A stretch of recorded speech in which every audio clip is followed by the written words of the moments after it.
नमस्कार, स्वागत है आप सभी का सीएनबीसी आवाज पर। आप देख रहे हैं खिलाड़ी नंबर 1 और इस हफ्ते पिछले 3 हफ्तों के विजेताओं के बीच होगा मुकाबला। लेकिन पहले बाजार का हाल, जो ऊपरी लेवल से मार्केट फिर कोलैप्स होता हुआ दिखाई दे रहा है। इनफैक्ट पिछले हफ्ते से जो सिलसिला शुरू हुआ था ऊपरी लेवल्स पर मुनाफा वसूली का, वो इस हफ्ते भी जारी है। 21,671 के आसपास इस समय हम ट्रेड कर रहे हैं। डे लो वैसे ध्यान रखिएगा 628 था, तो उससे ज़्यादा दूर नहीं है। ऊपरी लेवल से करीब 200-250 पॉइंट तक का करेक्शन मार्केट दिखा चुका है। और निफ्टी बैंक भी आप देखिएगा वैसी ही स्थिति बनकर आ रही है। 426 अंकों का नुकसान इस समय। 45,748 का ओपनिंग पर लेवल दिखा, लेकिन उसके बाद हमने किया है स्लाइड और 45,226 के आसपास इस समय ट्रेड बनता दिखाई दे रहा है। मिड कैप काउंटर्स की क्या स्थिति है इस बीच? यहाँ पर भी 800 पॉइंट का नुकसान। पिछले सत्र में 1000 पॉइंट से ज़्यादा का करेक्शन देखने को मिला था और आज 800 पॉइंट नीचे। तो मिड कैप्स में भी हम देख रहे हैं वो सेल साइड की पोजीशंस काफ़ी ज़्यादा मैग्नीफाई होती हुई दिखाई दे रही हैं। फटाफट से आपके लिए निफ्टी के कंट्रीब्यूटर्स लेकर आते हैं, तो उससे समझ में आएगा कि सेक्टोरली कहां पर कंफर्ट लिया गया है।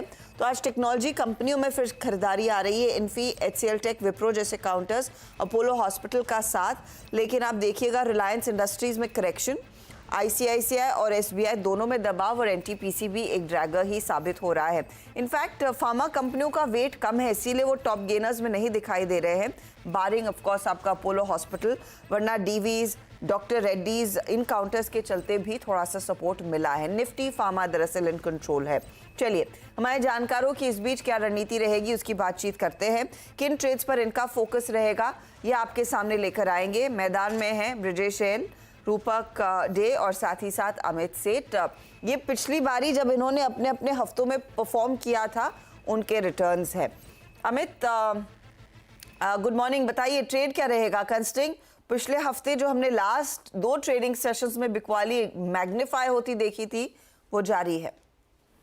जी good morning Harshita ma'am and good morning to everybody on the panel. Ma'am हमारा जैसे कि हमने पिछले हफ्ते बात किया था, प्रॉब्लम एरिया बैंक निफ्टी है। Bank Nifty is doing nothing. PSU banks बीच में सपोर्ट करते हैं लेकिन उनका वेटेज नहीं है। और बहुत इसका एक मेक और ब्रेक लेवल है, अहम लेवल है 45,000 का। अगर वो ब्रेक होता है तो यहाँ पे शायद इट विल अगेन टेस्ट 200 डेमा, जो ज्यादा दूर नहीं है but it will put pressure on Nifty.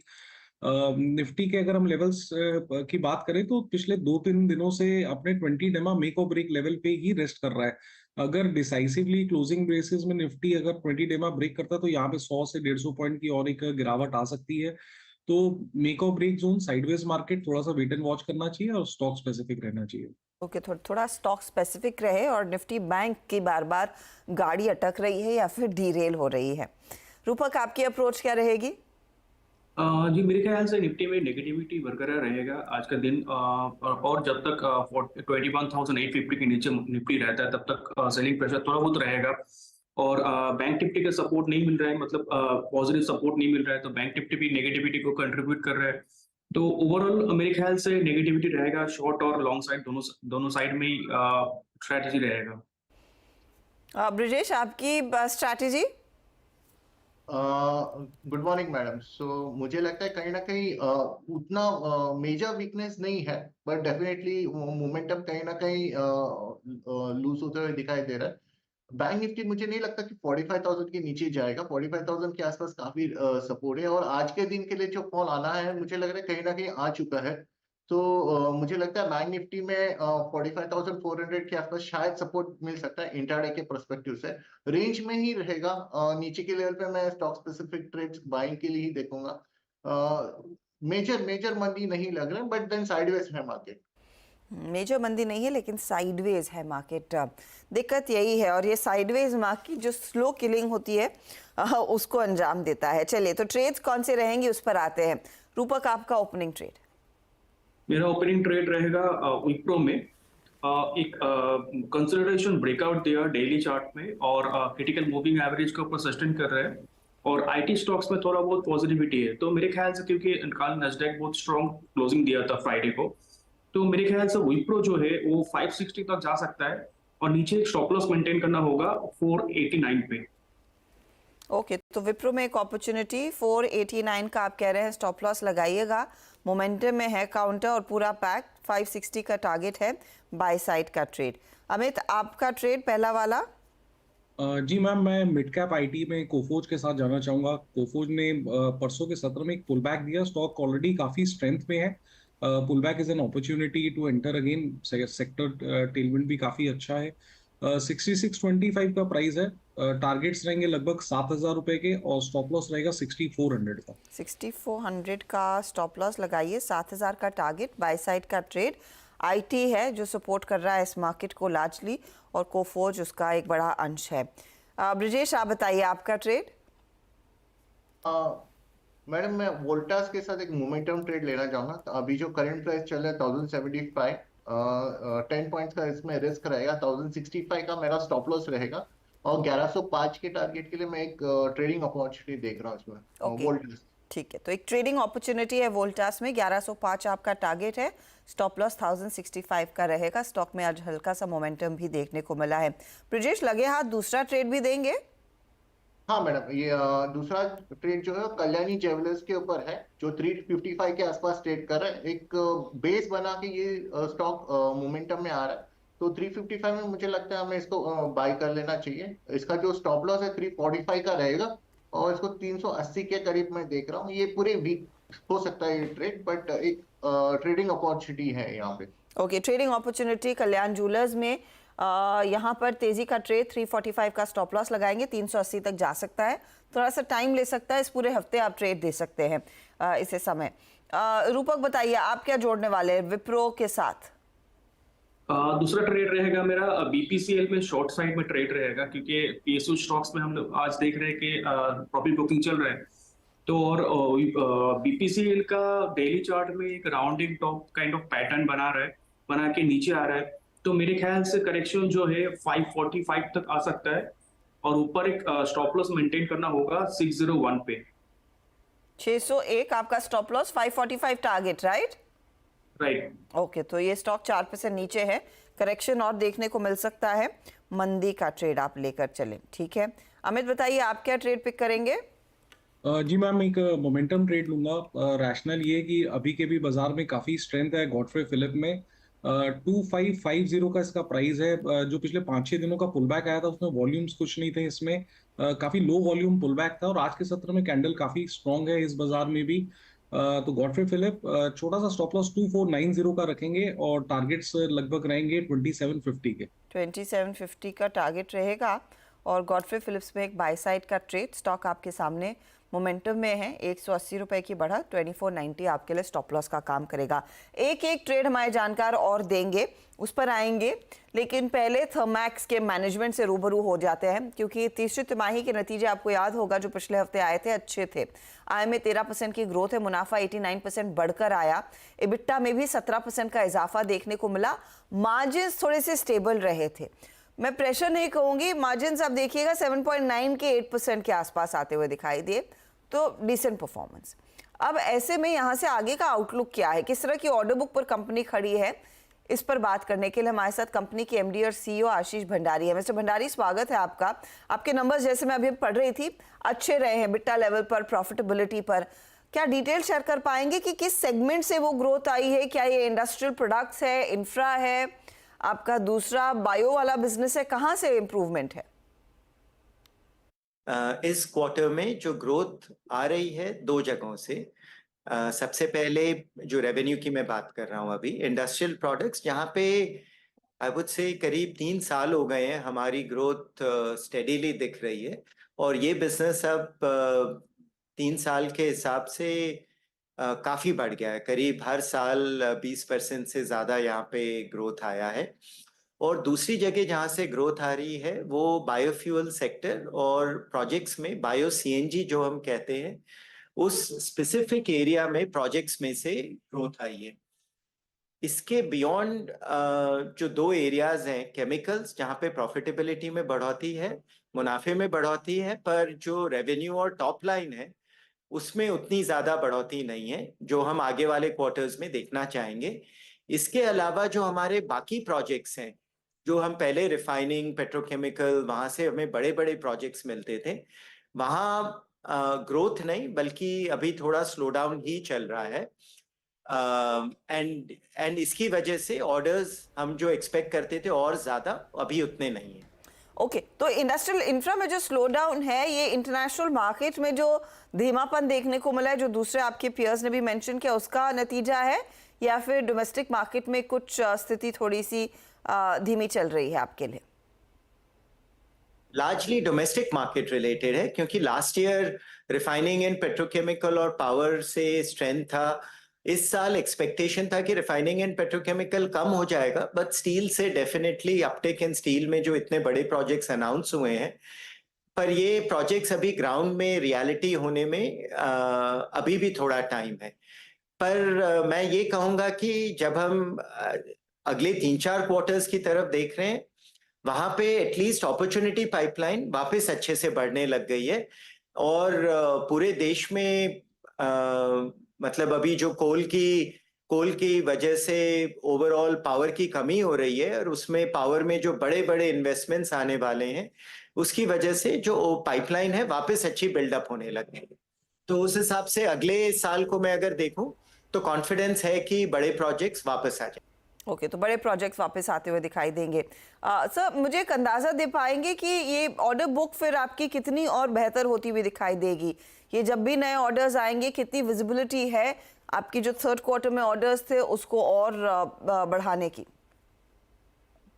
Visibility एक नंबर देना मुश्किल है, पर मैं आपको बताऊंगा। जैसे इस क्वार्टर हमने 2500 करोड़ के क्वार्टर ऑर्डर्स किए करीब करीब। उसमें से कोई भी ऑर्डर ऐसा नहीं था कि जो हमें स्ट्रीट को आके बताना पड़े कि भाई हमारे पास एक इंडिविजुअल ऑर्डर इतना बड़ा आया है। पिछले साल ऐसे 3 बड़े बड़े ऑर्डर्स थे, उसके पिछले साल भी 3 ऐसे बड़े ऑर्डर थे। ये पूरा साल जो गया है, एंड पूरा साल ही नहीं, करीब 6 क्वार्टर्स हो गए हैं, हमने कोई एक बहुत बड़ा ऑर्डर अभी तक ऐसा कुछ नहीं है जो कि अनाउंस किया है। उस हिसाब से अगर हम देखें 500 करोड़ और 1000 करोड़ के क्वार्टर्स ऑर्डर्स की जो पाइपलाइन है डोमेस्टिकली और इंटरनेशनली दोनों जगह अब बिल्डअप होने लग गई है कि हम नेक्स्ट ईयर होपफुली एटलीस्ट 2-3 तो ऐसे ऑर्डर्स हम अनाउंस कर सकते हैं कि ये बड़े बड़े ऑर्डर्स। अच्छा, फिर ऐसे माहौल में आप क्या मार्जिन्स को और ग्रो कर पाएंगे? क्योंकि इस क्वार्टर में मार्जिन्स आप कह सकते हैं स्टेडी रहे थे, लेकिन क्या फैक्टर्स होंगे इन मार्जिन्स को और बेहतर करने के लिए? नो, मार्जिन्स भी पिछले मतलब 2 साल प्लस से margins have been improving continuously. जैसे जैसे वॉल्यूम में बढ़ोतरी हो रही है, मार्जिन्स में भी बढ़ोतरी हो रही है। एंड एटलीस्ट थोड़े टाइम और के लिए मैं ये ट्रेंड एक्सपेक्ट करता हूँ कि we will continue to improve. ये थोड़ा इंटरेस्टिंग टाइम भी है पूरे देश के लिए और पूरे दुनिया के लिए भी, कि जो एनर्जी का पूरा सेगमेंट है उसमें बहुत सारी नई चीजें हो रही हैं। तो थर्मैक्स के लिए भी ये इंटरेस्टिंग पीरियड है कि जो इन्वेस्टमेंट्स भी चाहिए और जो हमें करना है टू क्रिएट द बिजनेस जो कि अगले 30, 40, 50 साल तक चल सके, वो इन्वेस्टमेंट्स भी हमें अभी करने। ओके, तो ये बैलेंस करना है कि जो हम ग्रो करें उसमें से कितना हम मार्जिन्स में डालें और कितना हम री इन्वेस्टमेंट में डालें। ठीक। अगले 2-3 साल का जो पीरियड है वो थर्मैक्स के री इन्वेस्टमेंट के लिए भी सबसे हाईएस्ट रहेगा। हमें नए प्लांट्स डालने हैं, नए R&D में इन्वेस्ट करना है, नए कैपेबिलिटीज में इन्वेस्ट करना है, और हमें ये सब करना है इन एन एनवायरनमेंट जिसमें हम टॉप लाइन भी ग्रो करें और प्रॉफिटेबिलिटी भी मेंटेन करें। क्या आप कुछ बॉलपार्क फिगर बता पाएंगे कि कितना इन्वेस्टमेंट रहेगा और किस सेगमेंट में लार्जली आप इन्वेस्टमेंट ज्यादा करेंगे? सो नंबर्स देना मुश्किल है because it is a mix of 3 things.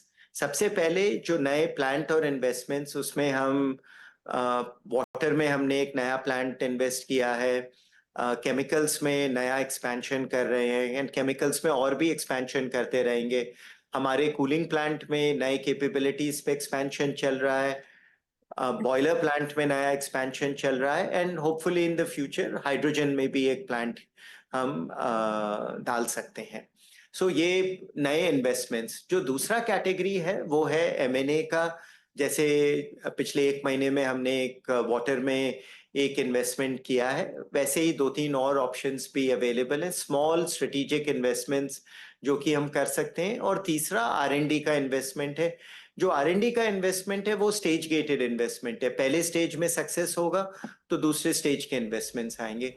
तीनों का जो मिक्स है बताना मुश्किल है एग्जैक्टली क्या होगा, but we have internal plans and those plans are कि हिस्ट्री में थर्मैक्स की जो सबसे ज्यादा इन्वेस्टमेंट का पीरियड है वो अभी आने वाला पीरियड है. That is how we are looking at it. बहुत बहुत शुक्रिया mister Bhandari and good luck for these investments. Look forward कि उसका कितना रिटर्न फिर आप अपने शेयर होल्डर्स के साथ भी शेयर कर पाएंगे. स्टॉक आपकी स्क्रीन पर लेकर आते हैं. कैपिटल गुड्स कंपनियों में हमने देखा एक बहुत मिक्स्ड प्ले देखने को मिला है. आपको याद होगा कमेंट्स ने कहा था कि डोमेस्टिक मार्केट अच्छा है, एक्सपोर्ट खराब है. यहाँ पर थर्मैक्स के केस में कुछ डोमेस्टिक बिजनेस में स्लो डाउन देखने को मिला है. स्टॉक इसके बीच करीब 0.5% ऊपर. लेंगे एक ब्रेक के बाद एक एक स्टॉक हमारे जानकार जोड़ेंगे, उसका जायजा और ओवरऑल किस तरह से पोर्टफोलियो अब तैयार हो रहा है वो भी आपके सामने करेंगे पेश. आप देख रहे हैं खिलाड़ी नंबर 1. एक एक ट्रेड हमारे जानकार देंगे अपने पोर्टफोलियो को और मजबूत करने के लिए. चले तो अगला ट्रेड क्या आ रहा है. रूपक आप बताइए, आपका कौन सा स्टॉक किस समय जोड़ने का प्लान है? मेरा नेक्स्ट कॉल रहेगा जोमेटो. स्टॉक ने कंटिन्यूअसली मार्केट सेलिंग को इग्नोर किया और ऊपर गया और क्रिटिकल मूविंग एवरेज के ऊपर कंटिन्यूअसली सस्टेन कर रहा है. तो मेरे ख्याल से ये स्टॉक शॉर्ट टर्म में 180 तक जा सकता है. नीचे एक स्टॉप लॉस मेंटेन करना होगा 152 पे. ओके, 152 का स्टॉप लॉस लगाइएगा. 180 आपके लिए टारगेट का काम करेगा. वाकई में अच्छे खासे मोमेंटम में है जोमेटो आज. अमित आप क्या जोड़ेंगे? जी मैम, स्टॉक तो था जोमेटो बट रूपक दा ने ले लिया तो मैं गोदरेज प्रॉपर्टीज ऐड कर देता हूँ. गोदरेज प्रॉपर्टी का भी स्ट्रक्चर काफी पॉजिटिव है. यहाँ पे एक सॉर्ट ऑफ नियर टर्म एक बेयर ट्रैप सिचुएशन बन रही है. अगर स्टॉक अपना 10 डेमा क्लोज के ऊपर क्लोज कर देता है तो और भी मोमेंटम बनेगा. कल के सत्र में एक बुलिश पिन बार कैंडल बनी थी लास्ट सत्र में, तो इसे बाय करें with the target of 2450 and stop loss of 2180. Okay, तो जोमेटो वैसे पसंद थी अमित की, लेकिन वो रूपक के पोर्टफोलियो में आ गया है. तो देखिए यहाँ पर अब डबल कन्विक्शन है. लेकिन गोदरेज प्रॉपर्टीज अब आ रहा है. 2450 टारगेट है, 2180 स्टॉप लॉस का काम करेगा. बाय साइड का ट्रेड है. ब्रजेश बताइए आपका ट्रेड. मैडम मैं डीवीज लैब बाय करना चाहूंगा क्योंकि डीवीज में आज एक ब्रेकआउट देखने को मिला है रिजल्ट्स के बाद. तो मुझे लग रहा है कहीं ना कहीं ये जो ब्रेकआउट है काफी सस्टेन होना चाहिए और फार्मा के सभी स्टॉक्स चल रहे हैं. तो मुझे लग रहा है डीवीज में ट्रेड सेटअप बन सकता है. 3700 का स्टॉप लॉस रहेगा मेरा और टारगेट 3900. 3900 के लिए एक अपॉर्चुनिटी और 3700 के आसपास स्टॉप लॉस लगाएं. चलिए वो तीनों ट्रेड्स आ चुके हैं. अब किसका कितना रिटर्न बन रहा है, कहाँ पर मोमेंटम है, वो अब आपके सामने लेकर आते हैं. हमारे जानकारों ने जो ट्रेड्स दिए हैं उसमें रूपक ने विप्रो तेजी की तरफ रखा है. 560 target, 489 stop loss. BPCL short trade है, 545 टारगेट है, 601 का स्टॉप लॉस. और जोमेटो अभी जोड़ा 180 का टारगेट, 152 का स्टॉप लॉस. रिटर्न्स देखिएगा तो विप्रो 0.36% का योगदान दे रहा है, बीपीसीएल 0.06, जोमेटो अभी जोड़ा 0.13% का हल्का सा ड्रैग है. अब आते हैं अमित के पोर्टफोलियो पर. अमित ने कोफोर्ज जोड़ा 7000 का target, 6400 stop loss. Godfrey Phillips 2750 target है, 2490 स्टॉप लॉस. और गोदरेज प्रॉपर्टीज 2450 का टारगेट और 2180 स्टॉप लॉस है. कोफोर्ज 0.73% ऊपर. गोदरेज प्रॉपर्टीज 1% जोड़ रहा है. गॉडफ्रे 0.65% के हल्के से मुनाफा वसूली दिखा रहा है. अब आते हैं ब्रजेश के पोर्टफोलियो पर. Voltas by side 1105 target, 1065 stop loss. Kalyan jewellers 380 target, 345 stop loss. Divi's lab फिर आया, 3900 का टारगेट है, 3700 का स्टॉप लॉस है. रिटर्न्स की सिचुएशन, वोल्टास हल्का नीचे लेकिन कल्याण 0.44% जोड़ रहा है, डीवीज 0.16% जोड़ता हुआ. ओवरऑल सिचुएशन क्या बन रही है रिटर्न्स की. तो अब अमित आगे चल रहे हैं 1.28% के रिटर्न्स के साथ. दूसरे स्थान पर है ब्रजेश 0.43% का रिटर्न, 0.03% के रिटर्न्स के साथ रूपक ने अपनी पारी खोली है. तो ये आपके लिए ताज़ा तस्वीर. कोई भी अगर बदलाव होता है उसकी जानकारी ऑफ कोर्स हम चैनल पर देंगे. 1 बजे मिड कैप मंत्र में अपडेट लेकर आएंगे और ऑफ कोर्स हमारे सोशल मीडिया हैंडल्स पर भी वो सारे अपडेट्स आपके लिए शेयर किए जाएंगे. ऑल द बेस्ट आप तीनों को इस हफ्ते के ट्रेड के लिए. चले लेंगे एक ब्रेक और ब्रेक के बाद पूरा ध्यान रहेगा कमोडिटी मार्केट के एक्शन पर. आप बने रहें CNBC आवाज़ के साथ.